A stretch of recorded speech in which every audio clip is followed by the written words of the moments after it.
Bonjour et bienvenue à ce premier des 5 cours que j'aimerais vous donner sur la louange. Je suis le pasteur Jérémy Poulet, je suis pasteur à l'église Momentum à Bordeaux et je suis impliqué depuis maintenant plus d'une vingtaine d'années dans le milieu de la louange. J'ai le plaisir de pouvoir accompagner des artistes que peut-être vous connaissez, d'écrire des chants également que peut-être vous chantez.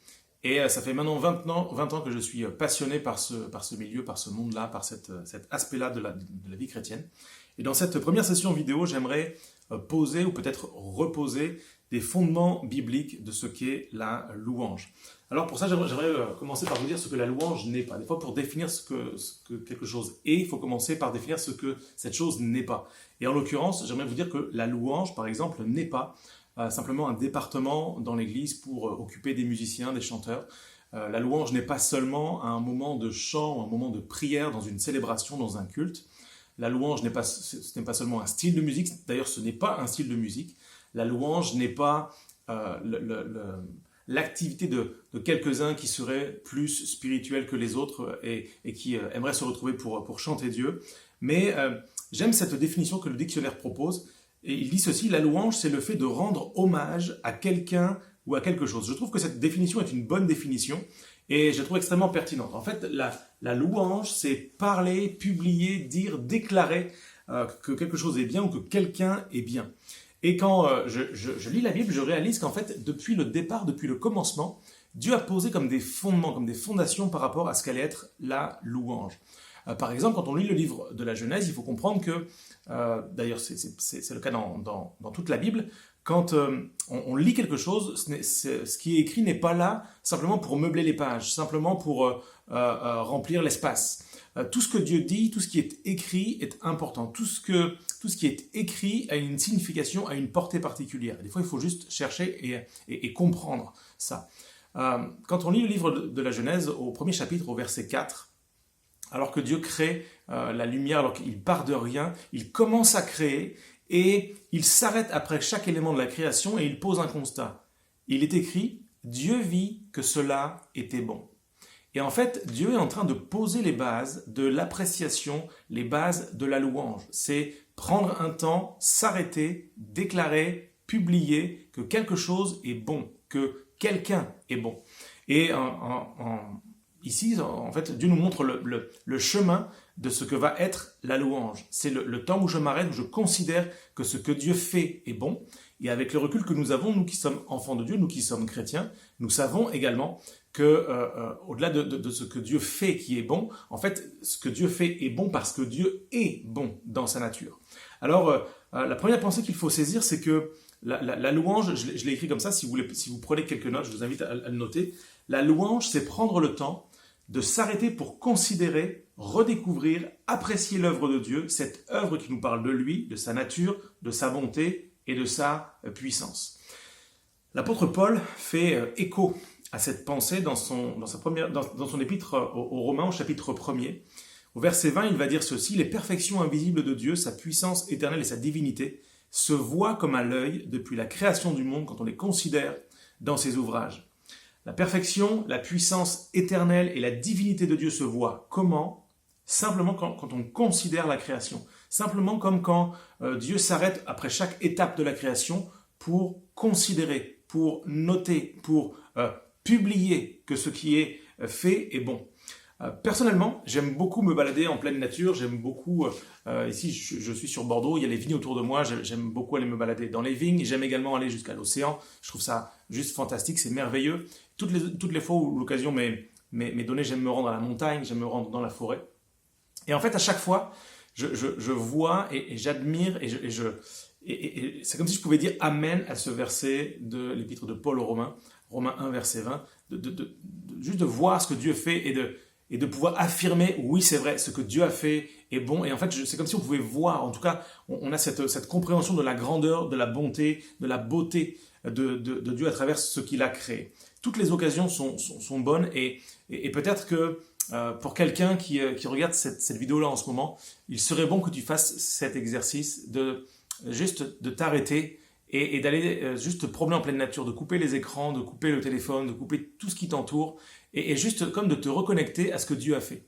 Je crois que c'est un exercice qui est très très très intéressant que de se balader en pleine nature et que de pouvoir parler à Dieu, de pouvoir célébrer ce que Dieu a fait, de pouvoir réaliser à quel point Dieu est grand, à quel point Dieu est bon, à quel point ce que Dieu fait est extraordinaire. Dans le récit de la création, quand on parle du livre de la Genèse, on parle également de toute la partie, de tout ce que Dieu a créé au-delà de la partie nature. Et en fait, Dieu a créé également l'homme et la femme, et il les a amenés dans un endroit spécifique. Il a créé l'homme en dehors, mais il a créé la femme dans cet endroit, c'est le jardin d'Éden. Et dans ce jardin, Dieu a donné à l'homme et à la femme une mission. Et cette mission, on se trouve dans Genèse 2, verset 15, elle est toute simple, c'est « cultive et garde le jardin ». Il y a une pensée qui est très très forte là-dedans, ce que Dieu a confié, ce que Dieu a donné, ce que Dieu nous communique, ce que Dieu nous donne, est toujours à cultiver et à garder. Et vous allez voir que je fais un lien avec la louange parce que c'est très très intéressant. Dieu ne nous a pas forcément donné un jardin, mais Dieu nous a accordé une vie nouvelle en Jésus-Christ. Et cette vie nouvelle, nous sommes appelés à la garder et à la cultiver, à réaliser constamment que nous avons été libérés du péché, nous avons été affranchis, nous sommes libérés de la culpabilité, nous sommes des personnes nées de nouveau. Et nous sommes appelés à cultiver, à garder cette vie nouvelle. Et un des moyens de garder cette vie, de protéger cette vie, de cultiver cette vie nouvelle, c'est justement de vivre une vie de louange. Quand on s'arrête sur le mot cultive, sur le verbe cultiver, dans le texte ici en hébreu, vous savez que l'Ancien Testament a été écrit en hébreu, et le mot pour dire cultiver, c'est le mot hébreu abad, qui signifie à la fois cultiver, travailler, faire un ouvrage de type professionnel, mais également c'est la racine du mot servir, c'est la pensée de servir Dieu, la pensée de se mettre à son service dans l'esprit de se mettre à disposition de Dieu pour faire quelque chose, pour accomplir une tâche, pour lui rendre un culte par exemple. Et c'est très très intéressant également de considérer que ce que Dieu nous a confié, il nous appelle à le cultiver, mais également à le servir à travers ce qu'il nous a donné. C'est la pensée qu'il a donnée à Adam. Ce que j'ai fait de beau, ce que j'ai fait de bon, ce qui est merveilleux, l'endroit où je t'ai placé, je t'appelle à le cultiver, à le travailler pour qu'il produise du fruit, mais également à le travailler pour qu'il me rende gloire. Et je crois que ça fait également écho à ce que Paul enseigne dans sa première lettre aux Corinthiens, au chapitre 10 et au verset 31. Il va dire « Soit donc que vous mangiez, soit que vous buviez, soit que vous fassiez quelque autre chose, faites tout pour la gloire de Dieu. » En fait, le sens de notre vie depuis le récit de la création et jusqu'à la fin, l'objectif de notre vie, ce que Dieu nous appelle à vivre à travers la vie qu'il nous a offerte, c'est de cultiver, de garder, de protéger, d'entretenir une vie de louange. C'est un travail, ça demande des efforts, ça demande une véritable implication, mais c'est également une dimension de service et une dimension où le fait de cultiver la vie qu'il me donne, c'est une dimension de louange. La louange, je voudrais vraiment que vous puissiez saisir ça et que vous puissiez le réaliser et vous l'approprier. La louange n'est définitivement pas uniquement un moment pendant une réunion, avant ou après un message, c'est bien plus que ça. La louange est une façon de vivre. Dans le récit de l'Apocalypse, Jean va dire ceci au chapitre 1er au verset 5, il va déclarer « À celui qui nous aime et qui nous a délivrés de nos péchés par son sang, et qui a fait de nous un royaume de sacrificateurs, d'adorateurs, de cultivateurs de la vie avec Dieu, de personnes qui vivent une vie de louange. Un royaume de sacrificateurs pour Dieu son Père, et j'insiste, pour Dieu son Père, à lui soit la gloire et la puissance au siècle des siècles. » Trop souvent, les gens limitent la louange, l'adoration à une action. Comme si c'était, je fais quelques chants et c'est le temps de louange et c'est le temps où je vais adorer Dieu. En fait, je pense que la louange, c'est l'expression d'un cœur reconnaissant, mais la louange est une façon de vivre en réponse à l'amour de Dieu pour nous. Vous pouvez le noter également, la louange est une façon de vivre en réponse à l'amour de Dieu pour nous. Et en fait, la louange touche à notre nature profonde. J'aime cette pensée et j'aimerais la résumer en une phrase. Je vous invite également à le noter pour vous qui prenez des notes. Ce n'est pas ce que tu fais qui détermine qui tu es, mais c'est ce que tu es qui va déterminer ce que tu fais. Je le redis, prenez le temps d'intégrer ce principe. Vous pouvez mettre la vidéo en pause si vous le souhaitez. Ce n'est pas ce que tu fais qui détermine qui tu es, mais c'est ce que tu es qui va déterminer ce que tu fais. J'aimerais aller plus loin et vous dire que nous avons été en fait créés, pensés, imaginés par Dieu pour adorer. Et par l'œuvre de Jésus à la croix, nous avons été sauvés, régénérés, Et Jésus a fait ça afin de faire de nous un royaume de sacrificateurs, d'adorateurs, de gens qui vivent une vie dont la vie est résumée à être une forme d'adoration pour Dieu. Et j'aimerais développer cette pensée. L'être humain a été créé pour adorer, mais c'est seulement parce que nous avons été sauvés que nous pouvons être des adorateurs pour Dieu. La réalité est la suivante, et ça peut paraître un peu complexe, mais nous avons été créés pour adorer, mais pour que nous puissions adorer la bonne personne, que nous puissions adorer de la bonne manière, être des adorateurs pour Dieu, cela nécessite absolument d'avoir été sauvés, d'avoir été purifiés, pardonnés, d'en prendre conscience et de vivre cette nouvelle vie. J'aimerais vous partager quelques mots de mon témoignage. Je suis né dans une famille chrétienne et j'ai toujours cru, j'ai toujours reçu, j'ai toujours été enseigné dans la parole de Dieu. Et je réalise que c'est une grâce, c'est pleinement une grâce, et je bénis Dieu pour ça.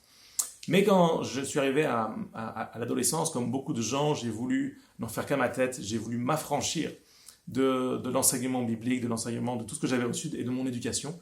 Et à cette époque-là, je me suis plongé dans la musique. J'ai commencé à apprendre la guitare, et j'ai commencé à apprendre la guitare en découvrant le monde du hard rock des années 90. Alors je sais que quand je parle des années 90, peut-être certains d'entre vous, vous n'étiez même pas nés, vous dites mais c'est forcément un vieux que j'ai en face de moi, et vous n'avez pas forcément tort. Mais donc dans cette époque-là, dans ce moment-là, je me suis mis à la guitare, et j'ai passé des heures à travailler, à apprendre, à essayer de jouer, de reproduire ce que les grands guitaristes faisaient, et notamment un guitariste en particulier, le guitariste du groupe Guns N' Roses, qui n'existe plus aujourd'hui, en tout cas en tant que groupe. Les membres existent toujours, et leur guitariste est connu sous le nom de Slash. Et quand j'ai découvert cet homme, quand j'ai découvert ce gars-là, j'ai été pris de passion pour lui. Je voulais vraiment le connaître, je voulais apprendre à jouer comme lui évidemment, mais je me suis complètement laissé inspirer par sa vie. J'ai commencé à me documenter, j'ai lu des magazines, j'ai écouté des interviews, je me suis documenté autant que possible, j'ai refait la décoration de ma chambre, il y avait des posters de lui, j'avais évidemment tout ce qui était CD, j'avais tout ce qui était article à son effigie. Je me souviens, j'avais même un miroir, quand on se regardait dedans, c'était sa tête qui apparaissait. J'étais vraiment, je cherchais vraiment à calquer ma vie sur la sienne, je cherchais vraiment à être comme lui. Et plus je cherchais à lui ressembler, et plus c'est comme si je m'enfonçais un peu plus dans l'état dans lequel j'étais. Je perdais toute forme de joie, je perdais la vie qui était la mienne. J'étais vraiment en train de m'écarter de la vie de Dieu. Et plus je me documentais, et plus je cherchais à lui ressembler, et plus j'ai fait de mauvais choix. Je voulais boire comme lui, je voulais fumer comme lui, je voulais avoir la vie, entre guillemets, de débauche qui était la sienne. Et puis, c'est comme si je repoussais à chaque fois un peu plus l'expérience, comme si à chaque fois je voulais me rapprocher un peu plus de lui. Et dans les choses qu'il a, et pour lesquelles j'ai voulu lui ressembler, cela j'ai tatoué, et sur son épaule, il a un tatouage qui est une caricature de son visage. En fait, il s'est fait tatouer une caricature de son visage sur son épaule. Et quand j'ai découvert ça, j'ai trouvé ça extrêmement cool, et je me suis dit, il faut absolument que je fasse ça. Ça, c'est vraiment le truc qu'il faut faire pour lui ressembler, pour être comme lui, pour être lui. Il faut que je me fasse tatouer la même caricature de son visage sur mon épaule. Et fort heureusement, je me suis dégonflé chez le tatoueur. J'ai pris peur parce que quand j'ai vu l'aiguille et que ça semblait faire mal, je me suis dégonflé, je me suis sauvé. Pourquoi je vous raconte ça ? En fait, juste pour vous amener à comprendre que à cette époque, j'étais adolescent, je n'étais pas converti, je n'étais pas chrétien. J'avais grandi dans une famille chrétienne, mais je n'étais pas chrétien. Mais j'étais déjà un adorateur. Pourquoi ? Parce que l'être humain, je le redis, a été pensé, a été imaginé pour être un adorateur, pour apporter de la louange, pour dire de la louange, pour exprimer sa louange. Et en fait, j'étais malheureux, j'étais frustré, je vivais une forme de défaite parce que j'étais un adorateur qui adorait la mauvaise chose, la mauvaise personne. Je ne dis pas ça contre cet artiste, que Dieu le bénisse, que Dieu le sauve, que Dieu trouve son cœur, mais j'ai littéralement sombré dans une adoration qui n'était pas la bonne. En fait, je devais adorer. Et les uns et les autres, nous devons adorer. Nous devons exprimer de la louange, nous devons l'exprimer à la bonne personne. Dans la nature humaine, Dieu nous a créés comme ça. Et je crois que nous devons absolument réaliser que le principe, c'est que Dieu veut faire de nous des adorateurs de la bonne personne. Et la pensée, je l'ai résumée en une phrase, c'est que la création n'est pas faite pour adorer la création est faite pour adorer le Créateur. Et ça fait toute la différence. Je fais partie de la création, tu fais partie de la création, / le guitariste fait partie de la création. Mais la création n'est pas faite pour adorer la création. La création est faite pour adorer le Créateur. Quand je parlais tout à l'heure de sortir en pleine nature et de voir ce que Dieu a fait, je n'adore pas les montagnes, je n'adore pas les arbres, je n'adore pas l'océan. J'adore le Dieu qui a créé l'océan. Je suis émerveillé par ce qu'il a fait. Mais nous sommes appelés à être des adorateurs non pas de la création, mais du Créateur. Alors la question à se poser, c'est comment est-ce que je suis devenu finalement un mauvais adorateur? Comment je suis devenu un adorateur de la création? Et comment ce piège nous guette toutes et tous? Parce qu'en fait, je crois que c'est un piège qui nous guette les uns et les autres. En fait, je suis devenu un adorateur de la mauvaise personne parce que j'ai cultivé dans mon cœur une admiration trop grande pour quelqu'un qui, excusez-moi, et qu'il n'en prenne pas ombrage, n'en était pas digne. Je m'explique, c'est un excellent guitariste, et puis on peut absolument respecter son travail, etc., etc.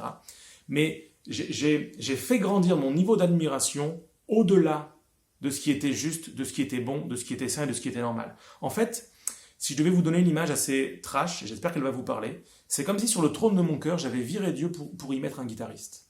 Et je crois que ce piège-là, on doit vraiment veiller parce que c'est quelque chose qui peut nous arriver à tous.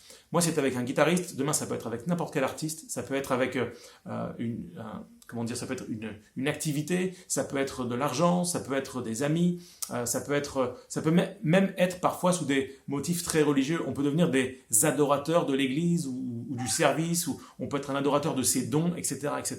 En fait, nous devons avoir sur le trône de nos vies Dieu lui-même. C'est ce qui fait que nous allons vivre une véritable adoration, celle qui plaît à Dieu. Alors, j'aimerais te poser en fait trois questions, qui je pense vont t'aider à définir si tu es un adorateur pour Dieu, comme c'est ce que tu es supposé être, comme c'est ce que nous sommes supposés être les uns les autres.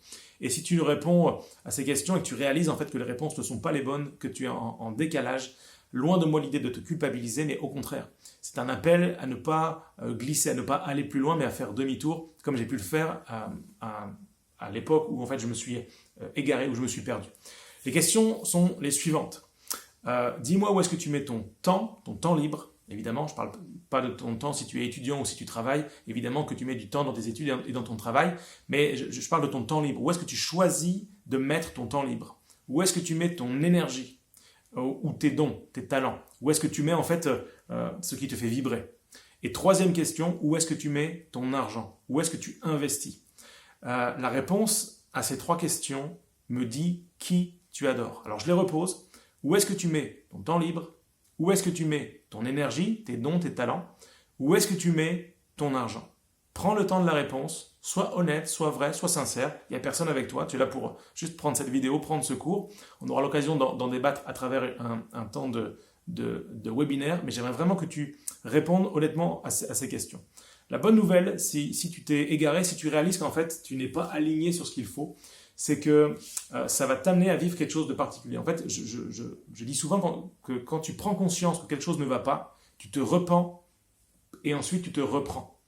Se repentir, faire demi-tour, changer de mentalité, réaliser qu'on a fait une erreur pour ensuite se reprendre en main, reprendre les choses, permettre à Dieu de reprendre la place qu'il doit reprendre. Mais en fait, tu te repens et ensuite tu te reprends. Tu ne peux pas te reprendre réellement, sincèrement, durablement si tu ne te repens pas. Je me repens et parce que je me repens, alors je me reprends. Si tu fais ça, toute ta vie va être impactée. Et pas seulement les moments de louange que tu peux vivre à l'église ou les moments de louange que tu peux vivre chez toi, à la maison, dans ton salon, avec ta guitare, ton piano ou seul avec un CD peut-être. Mais en tout cas, ce qui est sûr, c'est que ta façon de vivre la louange va être impactée, mais également ta façon de vivre va être impactée, ta façon de travailler va être impactée, ta façon de regarder l'autre va être impactée, ta façon de vivre ta vie va être impactée. Quand tu réalises que tu as perdu du temps, quand tu réalises que tu n'as pas libéré la bonne adoration pour la bonne personne et que tu fais les différents ajustements, alors ta vie prend un essor nouveau, prend un souffle nouveau. C'est pour cette raison que le premier des commandements que l'on trouve, que nous devons cultiver chaque jour sans exception, et qui est un rempart qui est une solution pour quelqu'un qui se serait peut-être perdu, mais qui est également un second souffle, qui est un encouragement, qui est un appel à continuer pour celui ou celle qui est sur le bon chemin. On le trouve entre autres dans le Deutéronome au chapitre 6, au verset 5, Deutéronome 6, verset 5, et c'est le verset que certainement vous connaissez. « Tu aimeras l'Éternel ton Dieu ». Et l'auteur précise, et c'est Dieu qui parle, de tout ton cœur, de toute ton âme et de toute ta force. Et je crois que quand on s'engage là-dedans, quand on veut développer ça, quand on cultive ça, quand notre vie cultive ça, alors la fondation de louange, la fondation de l'adoration, la fondation de la vie de l'adorateur est solide. Et on va pouvoir s'appuyer et s'ancrer sur quelque chose de fort. Alors que tu sois conducteur de louange ou pas du tout, que tu sois musicien ou pas, que tu sois un leader ou pas, qui que tu sois, je t'appelle, à partir du moment où tu es chrétien, à reconsidérer la puissance de ce verset, à reconsidérer la puissance de cette demande que Dieu t'adresse, m'adresse, nous adresse. Dieu nous appelle à l'adorer de tout notre cœur, de toute notre âme, de toute notre force. Notre cœur, c'est le siège de nos émotions, notre âme véhicule toutes les émotions, elle touche à notre esprit, à ce que nous pensons, aux choses qui montent de nos cœurs jusqu'à notre esprit, et parce qu'on sait que c'est du cœur que viennent les mauvaises pensées, mais c'est aussi du cœur que viennent les bonnes pensées, et également de toute notre force. C'est engageant pour notre corps, et j'aurai l'occasion de poursuivre sur cette notion dans d'autres capsules vidéo. Mais j'aimerais vraiment que tu puisses saisir cette pensée, adore Dieu de tout ton cœur, de tout ton être, de toute ta force, de toute ta pensée, et ne passe pas à la capsule suivante sans prendre un temps chez toi, là à la maison, là où tu es, pour juste adorer. Tu peux mettre la vidéo en pause, mais prends le temps de dire ou de redire à Dieu, Seigneur, je veux t'adorer comme tu le demandes, de tout mon cœur, de toute mon âme et de toute ma force. Je veux m'appliquer à développer cette vie d'adorateur. C'est ma destinée, c'est ce que Dieu a voulu, et ça n'est pas réservé à une élite, mais c'est l'objectif de vie de tous les enfants de Dieu, de tous les gars, les filles, tous les hommes et les femmes qui se réclament d'être enfants de Dieu.